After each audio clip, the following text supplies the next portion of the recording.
Hello everyone, welcome to day 5 of our 100 days of Excel series. आज के video में हम एक्सेल के बेसिक्स से थोड़ा आगे बढ़ेंगे, लेकिन उससे पहले ये रहे एक्सेल शॉर्टकट कीज जो मैंने डे 4 वीडियो में कवर की थी। इन शॉर्टकट कीज को याद करना और यूज़ करना आपको एक्सेल में काम करते वक्त काफ़ी टाइम सेव करेगा। इन्हें आप यहाँ देख सकते हैं स्क्रीन पे। ये आपकी प्रोडक्टिविटी को काफ़ी इन्हांस करेंगे, तो मेक श्योर कि आप ये शॉर्टकट्स ज़रूर यूज़ करें जब भी एक्सेल पे काम करें। तो हम बिल्कुल ज़ीरो से शुरू करेंगे, एक ब्लैंक वर्कशीट से, और हम बनाएंगे एक मंथली बजट स्प्रेडशीट। हम धीरे धीरे स्टेप्स फॉलो करेंगे, जैसे लेबल्स डालना, हमारे कॉलम और रो के हेडर्स, फिर हम न्यूमेरिक वैल्यूज़ डालेंगे जो हमारे मंथली एक्सपेंसेस यानी बिल्स रिप्रेजेंट करेंगे। हर महीने का टोटल भी निकालेंगे और कुछ और इम्पोर्टेंट कैलकुलेशंस भी सीखेंगे। और हाँ, हम अपने स्प्रेडशीट को फॉर्मेट भी करेंगे to make it look awesome. तो सबसे पहले जैसे अभी हम सेल A1 पर हैं, मैं यहाँ अपना टाइटल डालने वाली हूँ जो होगा मंथली पेंडिंग प्लान, और एंटर। ये हमारा बेसिक स्ट्रक्चर होगा। आप चाहे तो कुछ और लिख सकते हैं, but I will keep it simple.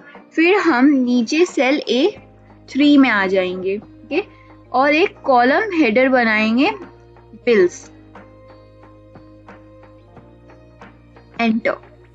ये सेक्शन हर महीने के बिल्स के लिए होगा। अब मैं कुछ एग्जाम्पल्स में बिल्स में लिखूं तो जैसे रेंट,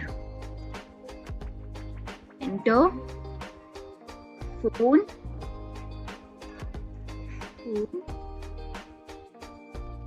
क्रेडिट कार्ड,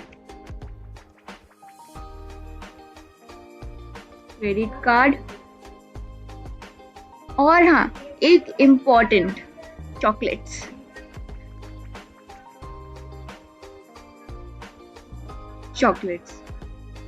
क्योंकि चॉकलेट के बिना कैसे चलेगा, right?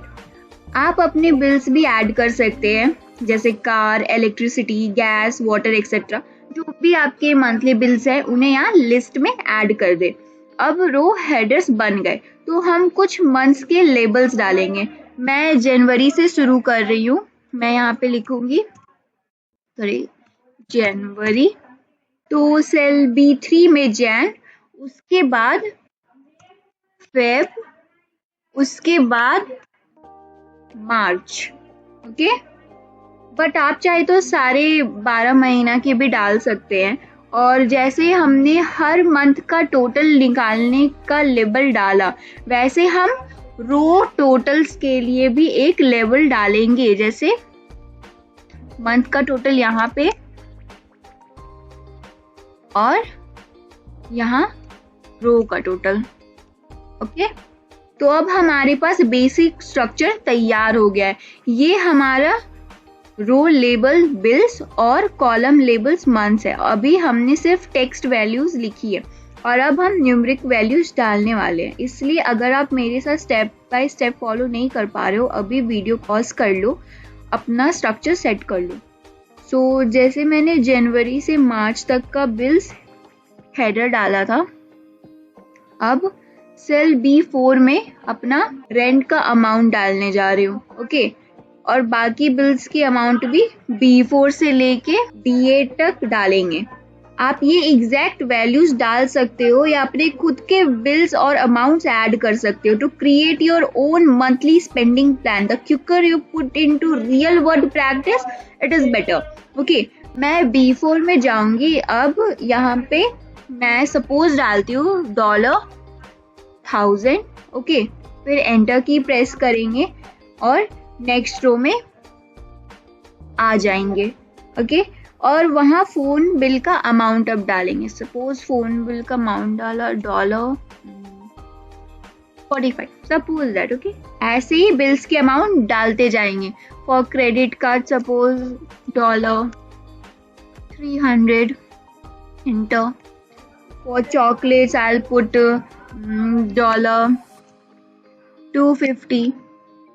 Enter. Okay. and for the Feb month I'll put $100. Then again for the credit card I'll put $300. Again $45, and over here $1,000. So now $1,000 $45 credit card. Suppose I'll take this time 500, and over here $300. तो ये मैंने numbers डाल दिए। ऐसे ही हम बाकी bills के amount डालते जाएंगे। अगर आपने और मंथ्स के डाले हैं तो अब हमारे पास करेंसी वैल्यूज है जो हमारे मंथली बिल्स को रिप्रेजेंट कर रहे हैं। ये अमाउंट हमारे लेवल्स के नीचे आएंगे जो हमने पहले डाले थे। अब एक छोटी सी लेकिन इम्पॉर्टेंट बात जो मैं आपको पॉइंट आउट करना चाहती हूँ, टेक्स्ट और न्यूमेरिक वैल्यूज के बीच एक डिफॉल्ट फॉर्मेटिंग डिफरेंस होता है। तो कंपेयर करके देखिए, जैसे टेक्स्ट वैल्यूज, जैसे ये जो टेक्स्ट वैल्यूज हैं, ओके, और बिल्स के नाम लेफ्ट अलाइंड है, ओके। न्यूमेरिक वैल्यूज जो अभी हमने एंटर की है वो राइट अलाइंड है, ओके। ये सिर्फ एक्सेल में नहीं बल्कि काफी सारी एप्लीकेशंस में होता है। इसका रीजन क्या है? Well, it's mostly for cleaner visual organisation, okay. Left align text और राइट अलाइन नंबर से आप इजीली समझ सकते हैं कि क्या टेक्स्ट है और क्या न्यूमेरिक डेटा। अब अगर हम अपने न्यूमेरिक वैल्यूज में डेसिमल्स प्लेस डालते हैं तो वो भी राइट अलाइन होने के कारण काफी नीट और क्लीन दिखेंगे। देखिए कैसे डेसिमल नीटली अलाइन होते हैं, हर वैल्यू में एक स्ट्रेट लाइन बन जाता है, ओके। लेकिन अगर मैं इन वैल्यूज को लेफ्ट अलाइन कर दूं तो ये अलाइनमेंट खराब हो जाता है, ओके। अगर लेट मी शो यू, मैं होम टैब पे जाके, ओके, होम टैब पे जाके अगर अलाइनमेंट सेक्शन, ये हमारा अलाइनमेंट सेक्शन है, मैं इस पर क्लिक करूँ और मैं इसे लेफ्ट अलाइन कर दूँ, ओके, और मैं इसे भी लेफ्ट अलाइन कर दूँ, तो ये कैसे एक वेव की तरह हमारा अलाइनमेंट खराब होते जा रहा है, राइट। ये बिल्कुल स्ट्रेट नहीं रहा। तो अब मैं इसे वापस कंट्रोल+Z ये, ओके। तो अब आप समझ गए होंगे कि राइट अलाइन वैल्यूज क्यों इंपॉर्टेंट है। ये क्लीन विजुअल्स क्रिएट करते हैं, स्पेशली जब आप कैलकुलेशन करते हैं या डेटा कंपेयर करते हैं। अगर कभी आपको डेटा इंपोर्ट करना पड़े या कॉपी पेस्ट करना पड़े किसी दूसरे सिस्टम से, मेक श्योर कि आप फॉर्मेटिंग चेक करें ताकि डेटा अच्छी तरह से अलाइंड हो। So now go ahead and enter your own numeric values in your spreadsheet, whether it's your rent, phone bill or any other expenses. Make sure to format them properly for a cleaner and more organized worksheet. Video helpful लगा तो video को like करिए, channel को subscribe करिए और bell icon press करिए ताकि आपको अगले वीडियो के नोटिफिकेशन मिलते रहे। So thank you for watching and see you in the next one.